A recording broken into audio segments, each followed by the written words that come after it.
सुप्रभात बच्चों, आज हम कक्षा 7 के अपठित गद्यांश और पत्र के बारे में पढ़ेंगे।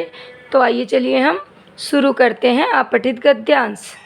तो बच्चों, आपका पाठ 22 है अपठित गद्यांश और पद्यांश, unseen passage and poetry. Okay बच्चों, तो यहाँ पे दिया है अपठित गद्यांश। आइए उसके बारे में जानते हैं। अपठित गद्यांश का अर्थ होता है पहले कभी न पढ़ा गया गद्यांश। ठीक है बच्चों, पाठ्यपुस्तक में संकलित पाठों के अतिरिक्त अन्य स्थानों के लिए गद्यांश ही अपठित गद्यांश कहलाते हैं। ठीक है बच्चों, जो आपकी पाठ्यपुस्तक में नहीं होंगे और वो गद्यांश होंगे उन्हीं को अपठित गद्यांश कहा जाता है। इन गद्यांश के द्वारा विद्यार्थियों के सामान्य ज्ञान और भाषा ज्ञान के विषय में जाना जाता है। ये गद्यांश आपके बुद्धि परिचय के लिए, आपके विवेक के लिए इस गद्यांश को दिया जाता है।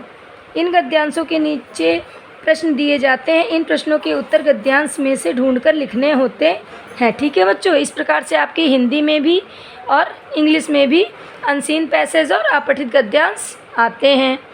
तो देखिए, गद्यांश से संबंधित प्रश्नों के उत्तर देते समय निम्नलिखित बातों का ध्यान रखना चाहिए। नंबर 1, सबसे पहले गद्यांश की 2-3 बार पढ़ना चाहिए। यानी कि सबसे पहले जो गद्यांश है बच्चों, उसे हमें 2-3 बार पढ़ना चाहिए ताकि समझ में आ जाए। दिए गए प्रश्नों के उत्तर अपने शब्दों में तथा गद्यांश पर आधारित होने चाहिए। ठीक है बच्चों, ये जो प्रश्न दिए जा रहे हैं वो गद्यांश पर जो आधारित ही उसके उत्तर भी होने चाहिए। उत्तर संक्षिप्त तथा सटीक होने चाहिए। यानी कि संक्षिप्त मतलब छोटे में होना चाहिए और बिल्कुल सटीक उत्तर होना चाहिए। गद्यांश का शीर्षक संक्षिप्त होना चाहिए। संक्षिप्त मतलब छोटा होना चाहिए। ठीक है बच्चों, शीर्षक बहुत बड़ा नहीं होना चाहिए। जो भी आप गद्यांश पढ़ें उसमें मूल रूप, मूल भाव देखना चाहिए। ठीक है बच्चों, ओके। आगे देखिए, यहाँ अपठित गद्यांश के कुछ उदाहरण दिए गए हैं, इन्हें पढ़िए। तो आइए देखिए क्या गद्यांश है आपका। तो गद्यांश है आपका, भारत माता को हम नमन करते हैं। उत्तर में हिमालय इसका प्रहरी है, दक्षिण में हिंद महासागर उसके चरण पखारता है, पश्चिम में कच्छ की खाड़ी और पूरब में बांग्लादेश है। गंगा, यमुना, नर्मदा, ताप्ती, कृष्णा, कावेरी, गोदावरी, ब्रह्मपुत्र आदि नदियां भारत के मैदानी क्षेत्र की शोभा बढ़ाती हैं। खेतों में लहराती फसलें और बागों में पके फलों की बहार इनकी देन है। वनों में जड़ी बूटियां और खानों में खनिज भी भारत माता का उपहार है। प्रत्येक धर्म का व्यक्ति भारत माँ का सपूत है। सबकी प्रिय है भारत माता। ठीक है बच्चों, ये आपका गद्यांश हो गया। अब इस गद्यांश में देखिए बच्चों कि प्रश्न क्या पूछे जा रहे हैं। तो प्रश्न देखिएगा, क गद्यांश का उपयुक्त शीर्षक बताइए। तो शीर्षक क्या है भाई, इसमें पूरे गद्यांश में किसकी बात की गई? भारत माता की। ठीक है बच्चों, तो इसका शीर्षक क्या होगा? भारत माता या भारत माँ। ठीक। ख, गद्यांश में वर्णित प्रसिद्ध नदियों के नाम बताइए। आपने नदियाँ देखी बच्चों, गंगा, यमुना, नर्मदा, ताप्ती, कृष्णा, गोदावरी, ब्रह्मपुत्र। ठीक है, तो ये प्रसिद्ध नदियां हैं, इनके नाम आप यहाँ पे लिख सकते हैं। फसलें और पके फल किसकी देन हैं? तो बच्चों, आपका उत्तर होगा फसलें और पके फल जो हैं वो नदियों की देन हैं। ठीक है बच्चों, भारत माता का उपहार किसे कहा गया है? तो आपको लिखना होगा कि भारत माता का उपहार जो है जड़ी बूटियों और खनिज को कहा गया है। या फिर आप इस तरह से लिख सकते हैं, जड़ी बूटियां और खनिज भारत माँ के उपहार हैं। ठीक है बच्चों, तो अगला क्वेश्चन है, भारत माँ के सपूत किनको कहा है या किनको कहा गया है? ठीक है बच्चों, तो भारत माँ के सपूत किनको कहा गया है? तो आप बताइए। सब धर्म के लोगों को भारत माँ का सपूत कहा गया है। ना उसमें हिंदू अलग है, ना उसमें मुस्लिम अलग है, ना उसमें सिख अलग है, ना उसमें ईसाई अलग है। जितने भी लोग भारत माता की धरती पे जन्म लिए हैं वो सभी भारत माँ के सपूत हैं। इसी प्रकार बच्चों, आपका ये अपठित गद्यांश हो गया। आइए चलिए आगे हम पत्र के बारे में पढ़ते हैं। तो बच्चों, आपका है पाठ 24, पत्र लेखन। पत्र लेखन एक कला है। यह संदेश भेजने और प्राप्त करने का सबसे सरल साधन है। बच्चों, आज के समय में हम ईमेल, फ़ोन और बहुत सारी तकनीकी चीज़ों को प्रयोग करते हैं अपनी बातों को पहुंचाने के लिए। लेकिन ये जो पहले साधन नहीं थे, तब सिर्फ पत्र ही एक माध्यम था अपनी बातों और अपने विचारों को दूसरे के तक पहुंचाने का। ठीक है बच्चों, इसके माध्यम से हम दूर बैठे अपने मित्रों तथा सगे संबंधियों से विचारों का आदान प्रदान कर सकते हैं। यानी हम अपना विचार उन तक पहुंचा सकते हैं और उनके विचारों को हम पढ़कर समझ सकते हैं। हमें प्रतिदिन बहुत से व्यक्तियों, संबंधियों और कार्यालयों से संपर्क साधना पड़ता है। मनुष्य के लिए संभव नहीं है कि वह हर स्थान पर व्यक्तिगत रूप से उपस्थित हो सके। यानी कि बच्चों, आप एक ही समय में 2 जगहों पर उपस्थित नहीं हो सकते, इसीलिए इन चीज़ों की आवश्यकता पड़ती है। अतः अपने विचार या किसी अधिकारी तक शिकायत पहुंचाने के लिए हमें पत्र का सहारा लेना पड़ता है। यानी अपनी बातों को दूसरे तक पहुंचाने के लिए हमें पत्र का सहारा लेना पड़ता है। पत्र के माध्यम से प्रेषक मतलब भेजने वाले के व्यक्तित्व की झलक मिलती है। यानी जो पत्र लिखता है बच्चों, उसमें व्यक्तित्व, उसका क्या व्यक्तित्व है, उसकी क्या पर्सनालिटी है, इसके बारे में उसकी झलक मिलती है। इसलिए विद्यार्थियों को प्रभावशाली पत्र लिखना आना चाहिए। यानी कि अपने पत्रों को भी इस माध्यम से लिखना चाहिए कि उस पर आपके व्यक्तित्व का छाप पड़े, आपका उस पर प्रभाव पड़े। ठीक है बच्चों, तो आता है आपका पत्रों के प्रकार। पत्रों के अनेक प्रकार हैं। सुविधा के लिए हम उन्हें 2 वर्गों में बांट सकते हैं: औपचारिक पत्र, अनौपचारिक पत्र। औपचारिक पत्र वो होते हैं बच्चों जिनमें जो पत्र कार्यालयों में, व्यापारिक संस्थानों में लिखे जाते हैं, उनको हम औपचारिक कहते हैं। देखिए इसके बारे में, इस प्रकार के पत्रों में कार्यालयों, व्यापारिक संस्थाओं को लिखे जाने वाले पत्र आते हैं। इसके अंतर्गत प्रार्थना पत्र, शिकायती पत्र, आवेदन पत्र तथा सूचना व तत्संबंधी जानकारी प्राप्त करने के लिए पत्र लिखे जाते हैं।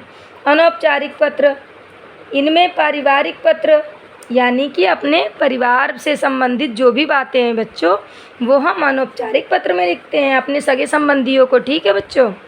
व्यक्तिगत पत्र, व्यक्तिगत मतलब अपना पर्सनल, जो आपको किसी को कुछ लिखना है, भेजना है, बताना है, वो होता है व्यक्तिगत पत्र।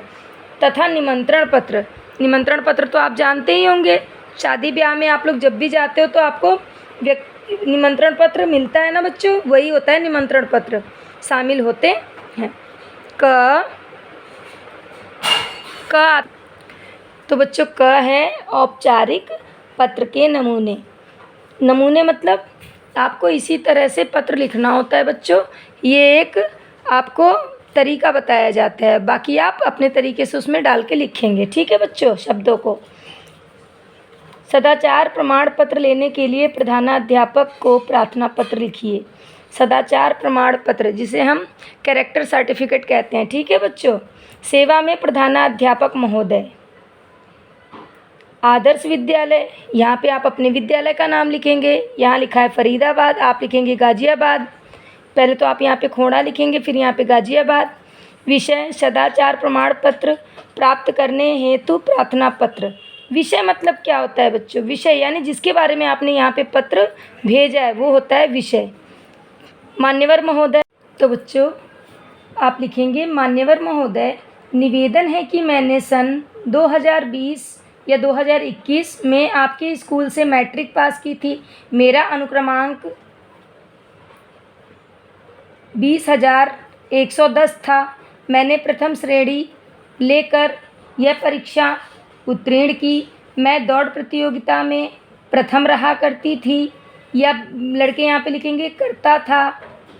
इसके अतिरिक्त मैं भाषण प्रतियोगिता तथा कविता उच्चारण प्रतियोगिता में भी भाग लेती रही। ये लड़के लिखेंगे लेता रहा। मैंने कई बार दूसरे विद्यालयों में जाकर अपने प्रतियोगिताओं में पुरस्कार प्राप्त किए और इस प्रकार विद्यालय का नाम ऊंचा किया। ठीक है बच्चों, आगे देखिए। तो आगे है, अब मुझे उच्च शिक्षा के लिए कॉलेज में प्रवेश लेना है। मुझे सदाचार प्रमाण पत्र की तुरंत आवश्यकता है। कृपया यह प्रमाण पत्र शीघ्र दिलवाइए। मैं आपकी बड़ी आभारी रहूँगी। लड़के लिखेंगे मैं आभारी रहूँगा। धन्यवाद सहित, अब धन्यवाद सहित क्या बच्चों? यहाँ पे लिखेंगे धन्यवाद, धन्यवाद। ठीक है बच्चों। आपकी आज्ञाकारी शिष्या, अब लड़के यहाँ पे शिष्य लिखेंगे। यहाँ पे लिखा है वंदना गुप्ता, यहाँ पे आप अपना अपना नाम लिखेंगे। ठीक है बच्चों, यहाँ पे दिनांक, जिस दिनांक को आप यह पत्र लिख रहे हैं वो दिनांक यहाँ पे आप डालेंगे। यहाँ पे अपने पिताजी के नाम के लिए सुपुत्र या सुपुत्री लिखेंगे, फिर उसके बाद अपने पिताजी का नाम लिखना है आपको। फिर यहाँ पे आपको अपने पते के बारे में लिखना है, यानी आप किस जगह से ये पत्र लिख रहे हैं। ठीक है बच्चों, इस प्रकार आपका ये औपचारिक पत्र का एक नमूना हुआ। ठीक है बच्चों, अब आता है दूसरा पत्र। बच्चों, अपने विद्यालय के प्रधानाचार्य को शुल्क माफ़ कराने के लिए प्रार्थना पत्र लिखिए।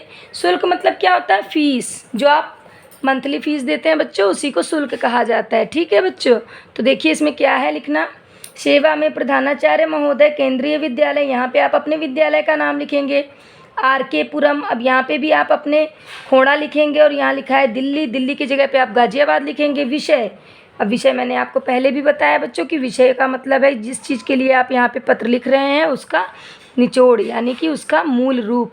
शुल्क माफ़ कराने के लिए प्रार्थना पत्र। ठीक है महोदय, सविनय निवेदन है कि मैं आपके विद्यालय में कक्षा 7 का छात्र हूँ। मेरे पिताजी एक कंपनी में कार्यरत हैं। उनका मासिक वेतन केवल 4000 रुपये प्रतिमाह है। मेरे और 2 भाई बहन हैं। इतने कम वेतन से हमारे घर का गुजारा मुश्किल से चल पाता है। ऐसी स्थिति में मेरे पिताजी स्कूल की फ़ीस देने में असमर्थ हैं। मेरी पढ़ाई में बहुत रुचि है। मैं आपके विद्यालय का अनुशासित तथा मेधावी छात्र हूँ। मेरा आपसे निवेदन है कि मेरा पूर्ण शुल्क माफ़ करने की कृपा करें ताकि मैं अपनी आगे की पढ़ाई जारी रख सकूं। धन्यवाद। ठीक है बच्चों, यहाँ पे आपने धन्यवाद लिखना है। धन्यवाद भी लिख सकते हैं, सधन्यवाद भी लिख सकते हैं बच्चों। लड़कियाँ यहाँ पे क्या करेंगी, यहाँ पे लिखेंगी मैं आपके विद्यालय की अनुशासित तथा मेधावी छात्रा हूँ। यहाँ पे लड़कियाँ छात्रा लिखेंगी और लड़के छात्र लिखेंगे। ठीक है बच्चों, यहाँ पे आपका आज्ञाकारी शिष्य, लड़कियाँ यहाँ पे शिष्या लिखेंगी। यहाँ पे नाम लिखा गया है, आपको नाम लिखना होगा। फिर यहाँ पे कक्षा 7 अनुक्रमांक, उसके बाद बच्चों दिनांक, यानी कि जिस तारीख को आप ये पत्र लिख रहे हैं। इस प्रकार बच्चों आपका ये पत्र लेखन और अपठित गद्यांश समाप्त हुआ। मैं आशा करती हूँ कि आपको ये पत्र लेखन और गद्यांश समझ में आया होगा। यदि नहीं आया तो आप मुझसे पूछ सकते हैं बच्चों। धन्यवाद।